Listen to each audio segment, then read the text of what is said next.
Curso de pós-graduação, Lato Sensu de Ensino de Filosofia para o Ensino Médio, disciplina Lógica, Ontologia e Linguagem, módulo 2, professor Rogério Giovanni. Quero cumprimentar a todos e dizer-lhes que nessas aulas que seguem, optei por, através de tópicos do texto, tecer alguns comentários. Espero que essa metodologia possa cumprir o papel de facilitar o entendimento do texto. Aula 1, Lógica e Gramática em Aristóteles. Introdução.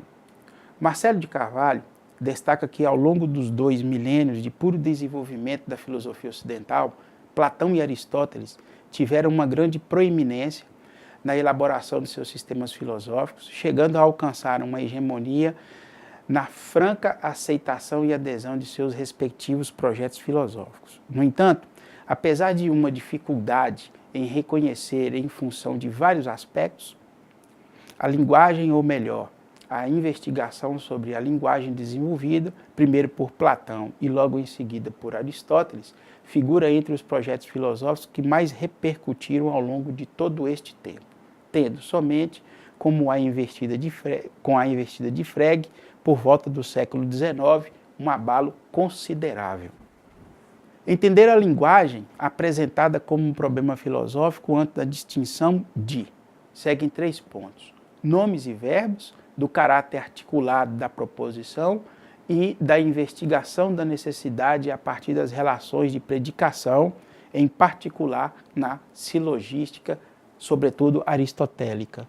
Não nos restam dúvidas que não é nada fácil, até porque nos diálogos tidos como intermediários, como Crátilo, ainda encontramos o nome ao invés da proposição, como menor parte do discurso significativo, um conceito de verdade fortemente ontológico e a suposição de que a verdade de um discurso se reduz à verdade dos nomes, colocando como questão saber o que é um nome verdadeiro, questão que será considerada um equívoco a partir da perspectiva estabelecida no sofista, pois a verdade será, então, considerada a característica da proposição do discurso enunciativo e não do nome, meramente convencional.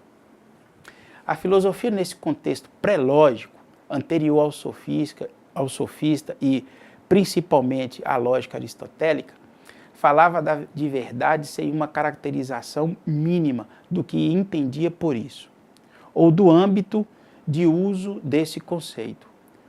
O argumento atribuído a Protágoras e consolidado na tradição por meio dos sofistas de Platão. Não consideraremos aqui o lugar central dessa construção ocupado por Parmênides, Heráclito e a sofística, principalmente Protágoras e Antístenes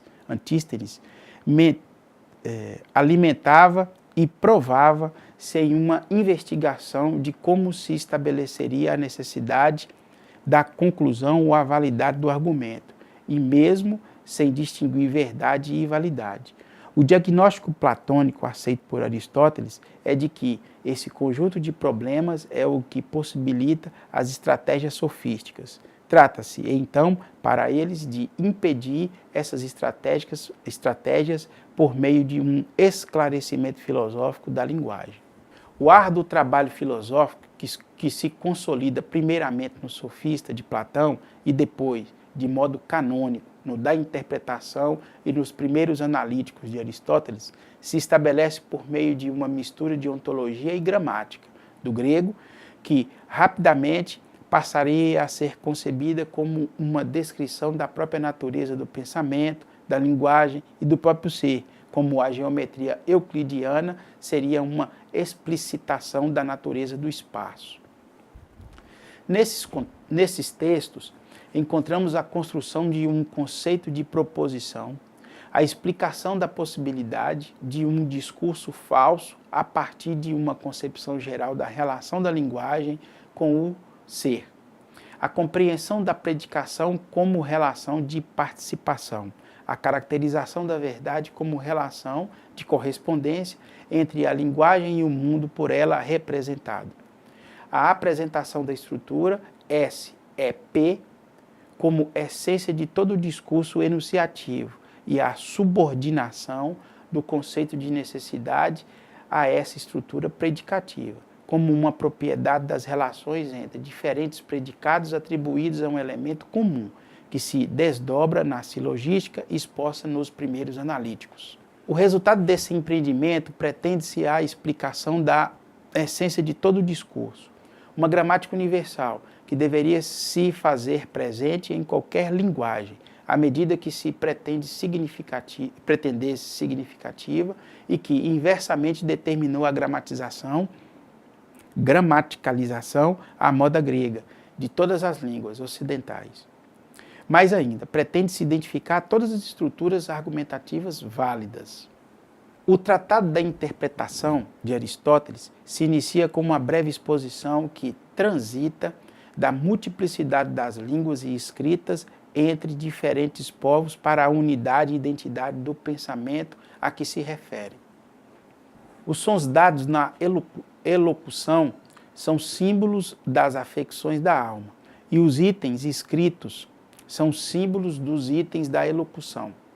E assim como os caracteres escritos não são os mesmos para todos, tampouco as elocuções são as mesmas. A multiplicidade, assim descrita, seria, entretanto, apenas superficial, pois, para além dela, Aristóteles indica que as afecções da mente, de que as palavras faladas e escritas são símbolos, seriam as mesmas para toda a humanidade, assim como seriam os mesmos os objetos de que essas afecções são representações ou imagens. A diferença entre as diversas línguas se limitaria às diferentes convenções por meio das quais as mesmas afecções são referidas. A partir disso, o da interpretação afirma, em primeiro lugar, o caráter necessariamente complexo de todo pensamento e, portanto, da linguagem, para que se lhe possa atribuir verdade e falsidade. Assim como na alma, às vezes se dá um pensamento sem se pretender dizer algo verdadeiro ou falso. Às vezes se dá um pensamento ao qual é necessário que suceda um desses dois casos. Do mesmo modo ocorre também na elocução, pois o falso e o verdadeiro envolvem composição e separação. Essa análise explicita que tanto o nome quanto o verbo, isoladamente, têm significado, mas não possibilitam que se façam afirmações e não podem ser verdadeiros ou falsos. As proposições, a parte das sentenças que expressam um julgamento e que, assim, podem ser ditas verdadeiras ou falsas, são o tema de investigação do Tratado de Aristóteles. Ao contrário dos nomes e verbos, a proposição é apresentada como essencialmente complexa, composta de nomes e verbos por meio dos quais se afirma uma relação que pode ser verdadeira ou falsa. Dessa forma, todo discurso será ou uma proposição simples que afirma ou nega algo de algo, ou uma composição a partir de proposições simples, de modo que a análise de todo discurso se reduz à análise das proposições simples. Apresentar como presente no sujeito uma síntese, algo que nele está presente, apresentar como combinado o que é combinado, é dizer o verdadeiro.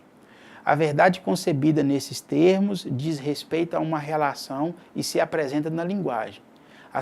As próprias coisas não são verdadeiras ou falsas, apenas o pensamento estruturado segundo a forma sujeito, predicado, e a linguagem que o apresenta pode ser verdadeiro ou falso.